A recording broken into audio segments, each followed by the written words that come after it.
Hello mga Kamanwo Tribe, bago magsimula ang ating video meron po akong announcement. Available na po ang membership program sa ating channel. Kapag nag-avail po kayo nito at nag-comment kayo sa ating mga videos, makikitang highlighted ang inyong comment at may nakalagay na solid Kamanwo Tribe. Kasama po nito ang mga specialized emojis at badge na exclusively para sa ating mga members lang at for only 119 pesos a month para mas lalo nyo pong matutulungan at masusuportahan ang ating channel. Like, comment, share and subscribe for more videos. Tumalon ng napakataas si City Lord Jiao Jiao, ang kanyang mga mata ay naninilaw sa matinding puot at pagkabigo sa pagkawala ng hinahabol nilang Divine Flower at ang kasama nitong Demon Bull. Bawat ugat sa kanyang leeg ay tila ba ukol sa nagngangalit niyang damdamin. Sa kanyang mabilis na pagtalon, namataan niya sa di kalayuan ang isang bahagi ng kagubatan na tila nilalamon ng isang marahas na sagupaan. Parang may naglalaban sa lugar na yun. Bulong niya sa kanyang isipan, ang kanyang noo ay nakakunot sa nagbabadyang pagkabahala at intriga. Ngunit habang sila ay papalapit, isang di pangkaraniwang puwersa ang bamalat sa kanila, humihila pababa. Habang papalapit tayo, lalong lumalakas ang puwersa ng grabidad. Ang bawat paghakbang ay tila pag-ahon sa makapal na putik, ang mabigat na presensya ng sagupaan ay malakas na bumabalot sa kanilang kaluluwa, nagpapahirap sa bawat paggalaw at nagbabanta sa kanilang misyon. Samantala, ang Demon Bull ay matikas na nakatayo sa gitna ng isang umiikot na bilog na aura, ang kanyang mga mata ay nagniningas sa tagumpay habang ang kanyang kapangyarihan ay tila nakumpleto na. Ang lalaki mula sa Dragon Guard, na si Lian, ay pilit na nilalabanan ang bigat ng grabidad, ang kanyang mga kalamnan ay nanginginig sa pagsisikap. Puwersa ng grabidad? Ang kapangyarihang ito ay hindi palagpas sa aking makakaya. Isang ngisi ang sumilay sa kanyang labi, isang pahiwatig ng kanyang matigas na ulo at di matinag na determinasyon. Kahit naramdam niya ang bawat hibla ng kanyang katawan na bumibigay sa matinding presensya ng grabidad, hindi siya sumusuko. At kanyang idinagdag, ang kanyang boses ay tila kulog. Tingnan natin kung ang katawan ko ang mauunang bumagsak, o ang iyong grabidad ang unang dudurog sa akin. Ang Demon Bull ay labis na nagulat, ang kanyang malalaking mata ay nanlaki sa di pagkakapaniwala. Sa kabila ng buong pagbibigay niya ng kanyang lakas, nakaya pa rin ng kanyang kalaban na gumalaw sa loob ng sakop ng kanyang grabidad, isang bagay na lumalabag sa lahat ng kanyang inaasahan. Paano? Ang tanong sa isip ng halimaw. Walang sinayang na sandali, ang Dragon Guard. Agad itong sumugod patungo sa Demon Bull, ang kanyang kamao ay nagliliyab sa enerhiya, naghahanda ng isang mapanirang pag-atake. Mamatay ka na, sigaw niya, ang kanyang tinig ay puno ng matinding galit at pagkauhaw sa laban. Ngunit ang Demon Bull ay umungol ng napakalakas, isang tunog na nagpatunog sa buong kagubatan, ang kanyang mga mata ay nagliliyab sa magkaparehong galit. Hinding-hindi siya magpapatalo, agad din itong naghanda ng isang malakas na suntok, ang kanyang braso ay nagpapakita ng naglalakihang mga kalamnan, isang pagsubok sa kanilang lakas upang patunayan kung sino ang mananatili sa gitna ng matinding sitwasyon.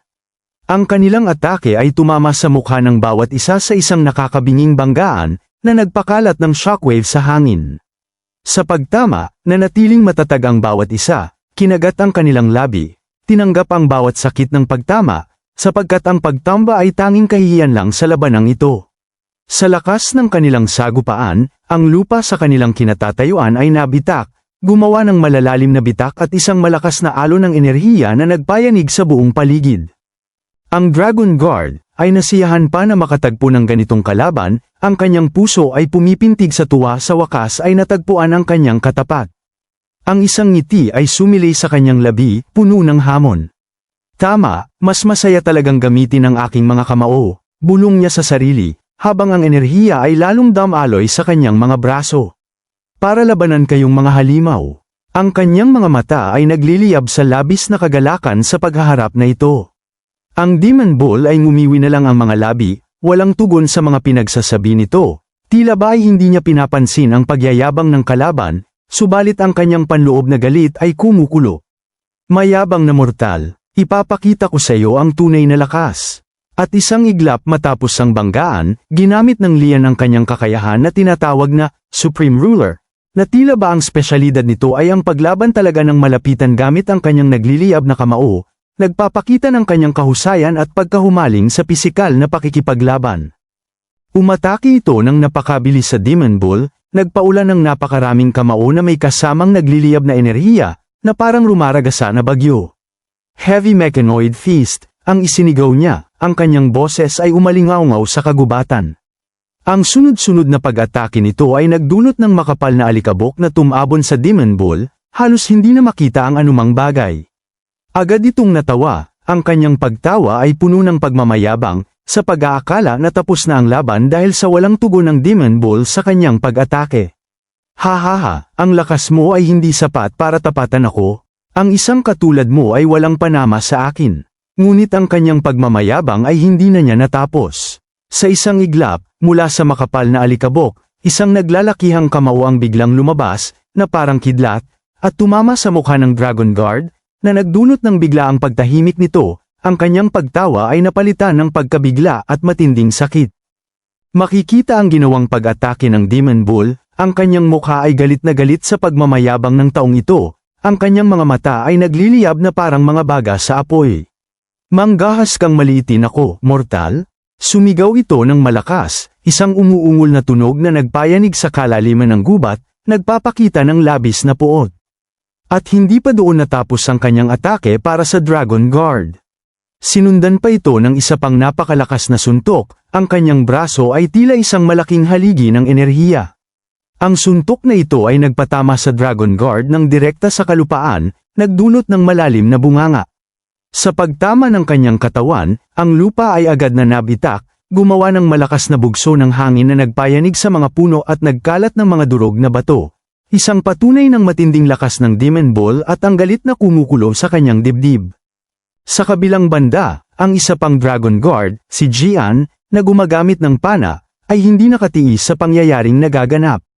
Ang kanyang puso ay kumulo sa pagkabahala para sa kanyang kasamahan. Agad itong naglunsad ng pag-atake, sumisigaw ng Demon Breaking Bow. Ang isang nagliliyab na palaso ay mabilis na bumulusok patungo sa Demon Bull, na parang shooting star, gustong patamaan ang ulo nito.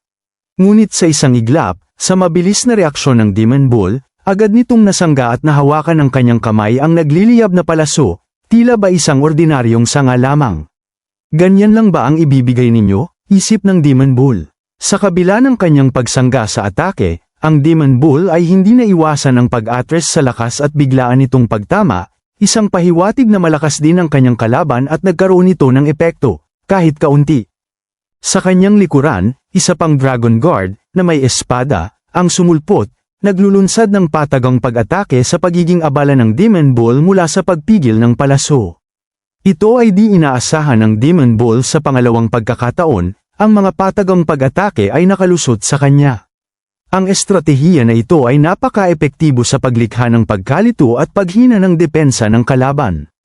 Ang matalim na espada ay tumama sa likod ng Demon Bull na may nakakabinging tunog ng pagbangga ng bakal. Ngunit ang katawan ng Demon Bull ay masyadong matigas at makunat, tila babaluti na gawa sa pinakamatibay na materyales. Sa kaganapan, agad itong napansin ng Dragon Guard na tila di makapaniwala. Naisip niya sa kanyang isipan, hindi ko ito mapuputol sa isang hampas.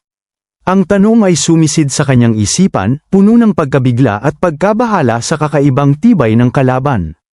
Ang Demon Bull ay labis na nagalit sa ginawa nito, ang kanyang galit ay kumukulo sa kanyang dibdib. Agad siyang tumalikod ng mabilis, ang kanyang mga mata ay nagliliyab sa puot. Kanyang sinuklian ang ginawa nito, agad niya itong binigyan ng isang atake gamit ang palaso ng kanyang kasamahan, na kanyang napulot, at inihagis ito ng buong lakas na nagpalayo mula sa kanyang harapan, tila ba isang basurang itinatapon. Napasabi na lang ang Dragon Guard, kahit na ang espada, ang kanyang tinig ay may halong pagkabigla. Ang kanyang espada ay nag-crack sa impact ng palaso at dinagdagan pa ng puwersa ng Demon Bull, nagdulot ng mas matinding pinsala at halos mabali ang sandata. Ang Dragon Guard na gumagamit ng pana, ay nag-alala sa kanyang mga kasamahan sa baba sa gitna ng lumalalang sitwasyon. Nabanggit na lang niya ang mga pangalan nito at tinawag, pampitong kapatid. Pangwalong kapatid, ang kanyang tinig ay puno ng pag-aalala at nagbabadyang panganib. Nagalit ng sobra ang Dragon Guard na gumagamit ng pana, damn it, sigaw niya, ang kanyang galit ay nag-aapoy sa kanyang puso, habang nagpaulan ng napakaraming nagliliyab na palaso patungo sa Demon Bull, tila ba isang ulan ng kamatayan mula sa langit.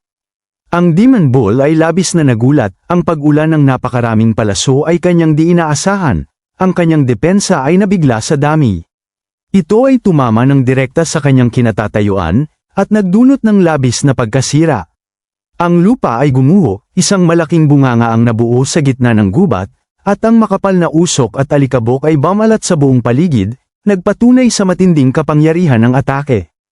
Ang Dragon Guard ay nagpatuloy at gustong-gusto ng patayin ang Demon Bull, walang tigil na pagpapaulan ng nagliliyab na palaso ang ginagawa nito. Mamatay ka na, sigaw niya, ang kanyang tinig ay puno ng matinding puot at pagkauhaw sa hustisya. Sa gitna ng kaguluhan, ang Divine Flower ay hindi na nakatiis sa mga pangyayari. Isang alon ng enerhiya ang lumabas mula sa kanya. Agad itong gumawa ng aksyon at sumigaw ng tigil. Ang kanyang boses ay tila malakas na sandata. Sa isang iglap, ang Dragon Guard ay natigil sa kanyang pagpapaulan ng mga palaso, na tila pumasok ang kaisipan nito sa ibang mundo.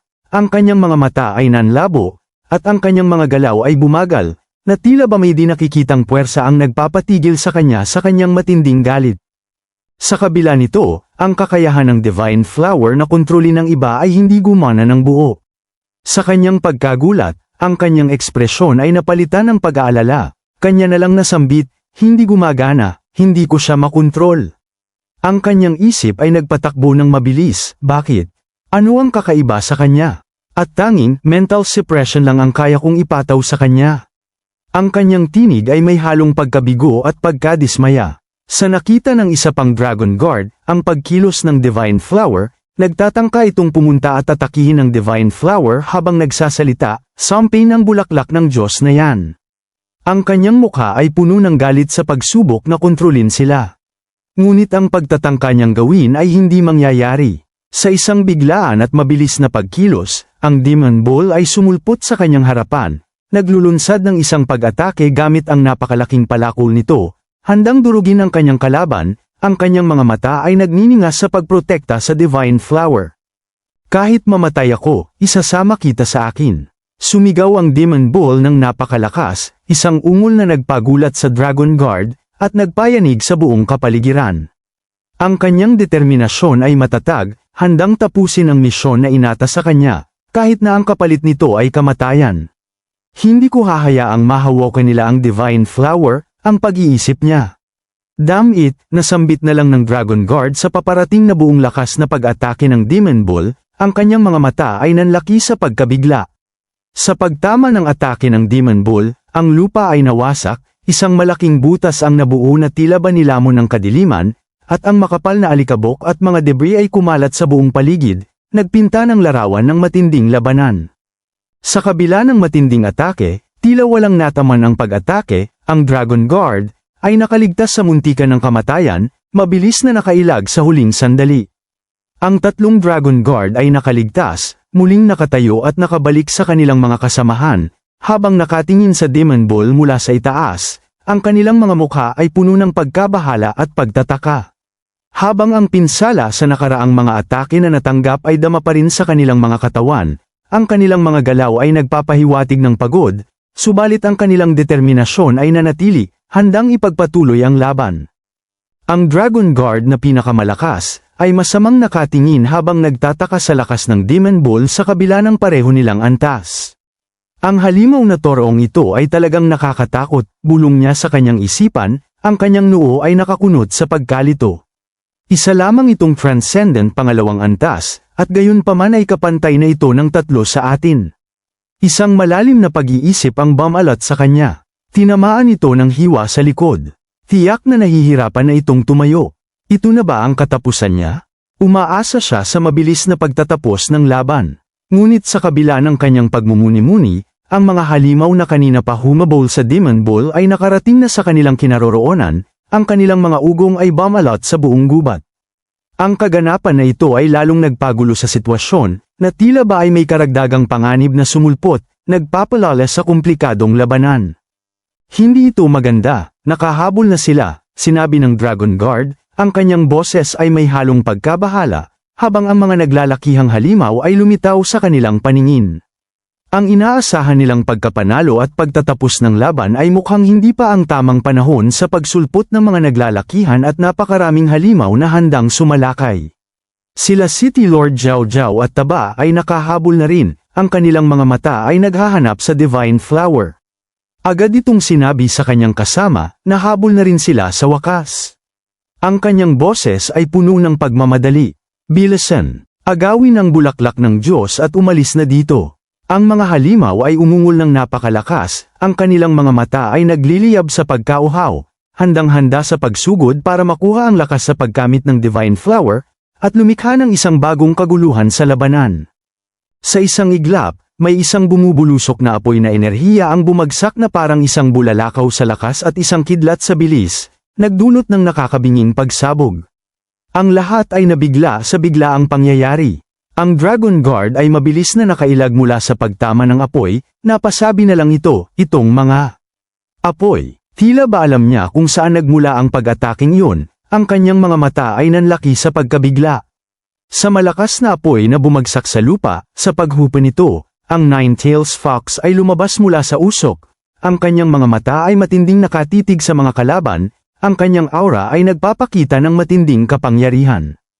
Ang tulong ay dumating na. Ang pangyayaring ito ay hindi inaasahang tulong para sa Divine Flower at Demon Ball, isang biglaang pag-asa na sumulpot sa gitna ng matinding kaguluhan at napakaraming kalaban. Ang Nine-Tailed Fox ay nakatitig ng seryoso, ang kanyang mga mata ay nagniningas ng matinding determinasyon habang siya ay matikas na nakalutang sa himpapawid. Ang kanyang presensya ay tila isang di nakikitang hadlang. Ang tatlong Dragon Guard ay biglang natigilan, ang kanilang mga mukha ay nababalutan ng matinding pagkabigla at pagtataka sa biglaang sulpat ng tulong mula sa panig ng Demon Bull. Ang pagdating ng isang bagong puwersa ay nagdulot ng gulat sa gitna ng labanan. Si Taba ay labis na nagulat, ang kanyang bibig ay bahagyang nakabukas. Ang kanyang pagkabigla ay nagdulot ng labis na pagtataka mula sa mga nasa paligid, habang ang napakaraming apoy ay bumalat sa kanila. Kanya na lang nasabi sa kanyang kasamahan, ang kanyang tinig ay may halong pagkabahala, napapalibutan tayo ng apoy. Pati ang mga halimaw na sabik sa pagsugod ay natigilan, ang kanilang mga ungol ay napalitan ng pag-aalinlangan. Ang nagliliyab na apoy na kumalat sa paligid ay nagpatigil sa kanila, gumawa ng isang harang na tila pader na pumipigil sa anumang pag-atake, na nagpapakita ng di matatawarang kapangyarihan ng bagong dumating. Ang Divine Flower ay nagtataka, ang kanyang mga mata ay nanlalaki sa pag-aalala. Ang biglaang pagdating ng bagong nilalang ay nagbigay sa kanya ng matinding pagkabahala, tila ba lumalaki ang bilang ng kanilang kalaban. Kanyang sinabi sa Demon Bull, ang kanyang tinig ay may bahid ng takot, malaking toro, mayroon na tayong mga bagong kaaway. Ngunit ang pagkabahala ng Divine Flower ay walang saysay, sapagkat ang bagong nilalang na kanyang tinutukoy na kalaban ay isang kakampi. Ngumiti ang Demon Bull, ang kanyang tinig ay may pagpapakalma. Ayos lang, tayo, ay ligtas na ngayon. Ang anyo ng Nine-Tailed Fox at ang presensya nito ay sadyang kahanga-hanga, na nagpatigil sa lahat sa kanilang paggalaw. Sa kabila ng tatlo pa lang ang buntot nito, ang lakas na ipinapakita ay hindi pwedeng maliitin, nagpapakita ng isang nakatagong kapangyarihan na maaaring magpabago ng takbo ng labanan. Si Taba ay nagulat sa pagkakita ng isa sa pinakamalakas na general ni Yuziu. Ang kanyang mukha ay labis na hirap, na simula pa kanina ay nararamdaman na niya, kasama pa ang mga pinsala na tinamo nito sa naunang laban. Sa kanyang pagkabigla, kanya na lang nabanggit, iyon ang sa Fog Mountain. Fox. Isang malalim na pag-iisip ang bumalat kay Taba sa pagdating ng Nine-Tailed Fox. Nagsikap tayong mapilit ang mutant cow sa isang krisis, sasuko na ba tayo ngayon? Ang pagdating nito ay nagpahirap sa kanilang sitwasyon, tila ba ang lahat ng kanilang pagsusumikap na pahinain ang Demon Bull ng sama-sama ay nawalan ng saysay. Makikita ang matinding tagisan ng tinginan ng dalawang nilalang, ang Nine-Tailed Fox at ang malaking ahas. Ang ahas ay nabigla, at ang galit nito ay kitang-kita sa kanyang mukha. Ito ay hindi agad lumapit, marahil dahil sa matinding presensya ng Nine-Tailed Fox na bumabalot sa kapaligiran, nagpaparamdam ng di matatawarang kapangyarihan. Ngunit ang manatili lang ng walang ginagawa ay walang kwenta. Ang malalim na pag-iisip ng malaking ahas ay biglang natigil, at ang takot nito ay kanyang nilabanan ng matinding determinasyon. Agad itong sumugod patungo sa Demon Bull at Divine Flower, ang kanyang bibig ay malawak na nakabukas, handang lunukin ang dalawa. Ang malaking ahas ay bumangga sa isang pader na hugis kamay, na tila ba isang di nakikitang harang. Sa laki nito at lakas ng impact sa pag-atake, ang lugar ay nayanig, at ang malalaking bato ay tumalsik sa ere. Ang mga nasa paligid ay nagulat sa lakas ng banggaan. Si Taba ay na lang sa lakas ng bugso ng hangin na hamampas sa kanya, ang kanyang buhok ay lumipad sa ere. Ang kaninang pader na hamarang sa pag-atake ng ahas ay biglang lamambat, naghahanda ng isang bagong pag-atake. Ang ahas ay nabigla sa pangyayari, ang kanyang mga mata ay nanlaki sa di pagkakapaniwala, dahil hindi niya inaasahan ang ganitong klaseng depensa. Ang lahat ng kalaban ay nagulat, ang kanilang mga mata ay nakatuon sa di pangkaraniwang pangyayari. Ang lupa ay unti-unting umangat, na tila ay gustong balutin ang buong larangan ng labanan sa isang malaking piitan. Sa isang iglap, ang lahat ng halimaw at tao ay nakulong sa isang malaking harang na pader, nagpormang isang bilog na kulungan na bumalot sa kanila. Ang may gawa ng pag-atake ay sumulpot sa harapan ng Demon Bull at ng Divine Flower. Si Qinggang ay lumabas mula sa alikabok, ang kanyang anyo ay nagbago, mas matikas at puno ng kapangyarihan. Ang kanyang mga mata ay matalim, at ang kanyang presensya ay nagdulot ng takot at paghanga sa lahat ng nakakita. Sa kabila ng ginawa ni Qinggang, ang Dragon Guard, ay tila hindi alintana ang atake nito. Ang kanyang isipan ay nakatuon sa paghihiganti. Agad itong sumulpot ng mabilis sa likuran ng Nine-Tailed Fox, naghahanda ng isang mapanirang pag-atake. Habang malakas na sumisigaw, ang galit nito ay matindi, ang kanyang tinig ay kumukulo sa puot. Nagsikap kami ng husto at malapit ng agawin ng Spirit Flower. Hindi namin kayo hahayaang pigilan kami. Ang kanyang pagmamayabang ay nag-aapoy sa kanyang puso. Ginamit nito ang kanyang kakayahan, sumigaw ng Super Tyrant Machine Gun Blow, nagpakawala ng napakaraming kamao na tila ulan ng mga suntok, ang bawat isa ay may kasamang malakas na enerhiya na handang lumamon sa kalaban. Ngunit ang pag-atake nito ay walang silbi. Ang Nine-Tailed Fox ay madaling nakaiwas, ang kanyang galaw ay tila hangin. Sinabi ng Nine-Tailed Fox, ang kanyang tinig ay puno ng lamig, ikaw, naghahanap ka ng kamatayan. Sa isang iglap, umatake ang Demon Fox na ginamit nito ang kakayahan ng apoy, isang nagliliyab na enerhiya ang tumama sa Dragon Guard. At kanyang sinangga, ngunit tila nahihirapan sa bawat segundong lumilipas. Ang tila simpleng pag-atake ay nagbigay sa kanya ng labis na hirap, ang kanyang mga kalamnan ay nanginginig sa paglaban sa init at lakas ng apoy. Ito ay gumawa ng malakas na pagyanig sa paligid na naramdaman ng lahat.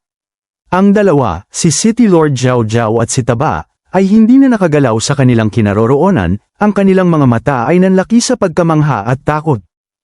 Ang Demon Fox ay matatag na nakatayo, ang titig nito sa kalaban ay tila minamaliit, na hindi man lang ito nakatiis sa isang pag-atake lang, habang inaapakan ng nakahandusay na Dragon Guard, na tila ba ay wala ng buhay. Ang dalawang Dragon Guard ay labis nag-alala sa kanilang kapatid. Ang tinig nila ay may halong pagkabahala, ang kanilang sigaw ay umalingaw-ngaw sa paligid habang tinatawag, ikawalong kapatid. Ikawalong kapatid, si City Lord Zhao Zhao ay napakagat na lang sa kanyang mga ngipin, at ang kanyang mukha ay nababahala sa lakas ng Demon Fox na ito. Napaisip na lang siya ng malalim. Parehong Transcendent Rank 2, pero ang laki ng agwat. Isang galaw lang, at natalo ang taong yun mula sa Dragon Palace Guard.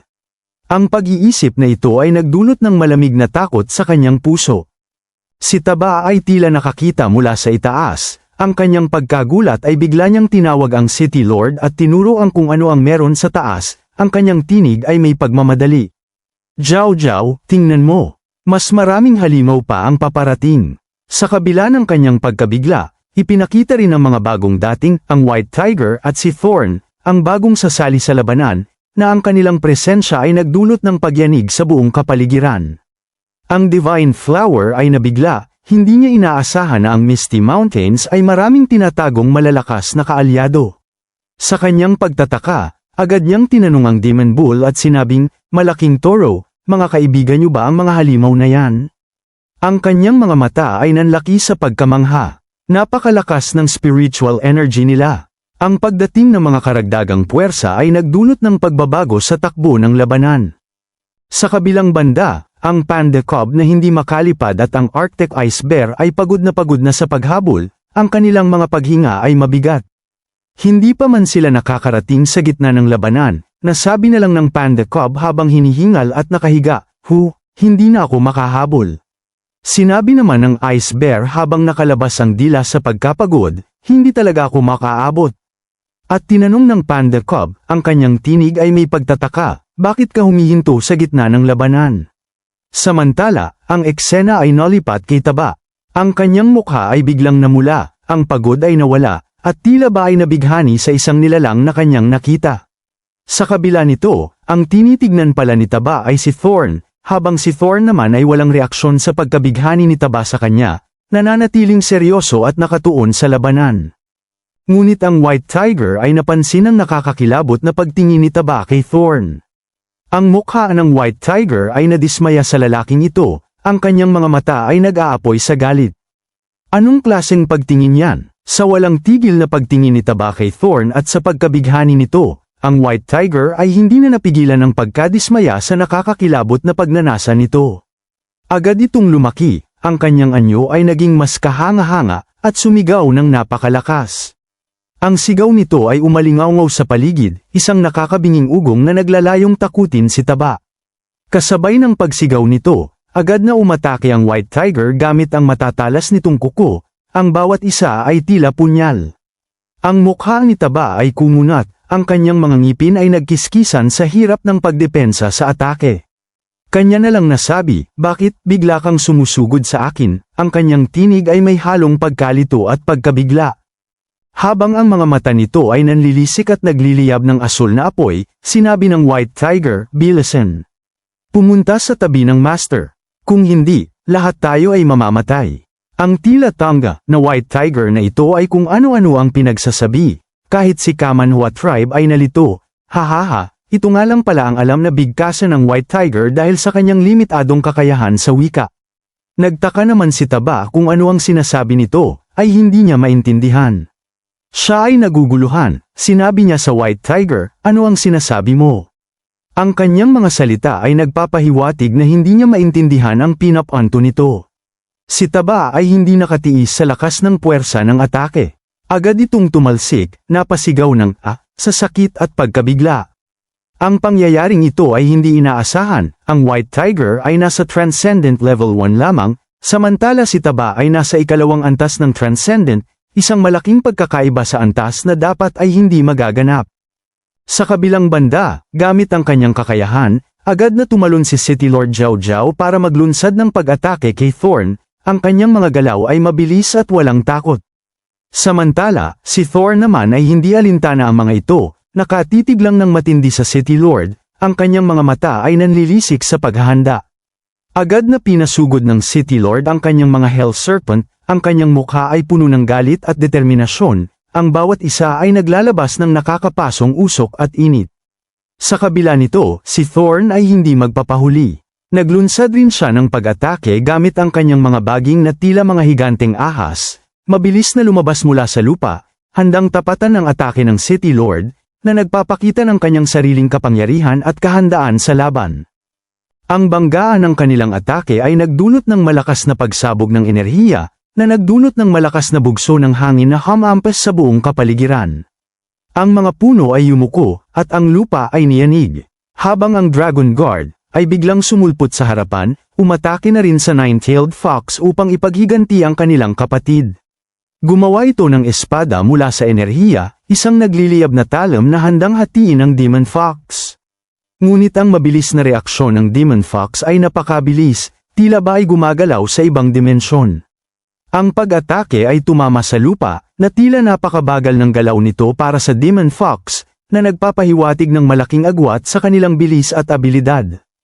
Ang Nine-Tailed Fox ay naglunsad din ng isang atake para suklian ang ginawa nito. Nagbuga ng napakalakas na apoy na direktang tumama sa Dragon Guard ay nabigla, nahirapan sa pagsangga sa naglalagablab na apoy, habang maririnig sa kanyang tinig ang matinding paghihirap, ang kanyang katawan ay nanginginig sa init. Sa gilid nito, ang isa pang Dragon Guard ay tumira ng palaso. Ang napakaraming palaso ay sumulpot sa kanyang kiliran, na tila ulan ng mga punyal, handang batasin ang kanyang katawan, na nagpapakita ng kanilang pagtutulungan upang mapabagsak ang nine-tailed fox. Ngunit ang pagtutulungan ng Dragon Guard ay walang nagawa. Hindi ito hahayaan ng iba pang kasamahan ng Demon Fox na mangyari. Agad na gumawa si Qinggang ng harang na pader mula sa lupa, para protektahan ang Demon Fox. Ang Dragon Guard ay nagulat sa pagsulpot ng pader para harangan ang kanyang palaso. Sa kabila ng lakas nito, ito ay hindi tumagos, na tila ba ay may di matinag na puwersa. Kanya na lang nasabi, ito ay napigilan. Ang kanyang mga mata ay nanlaki sa pagkabigla. Sa kanyang ginawa ng patagang pag-atake sa Demon Fox, si Qinggang ay agad na sumugod para harapin ang kalaban na ito.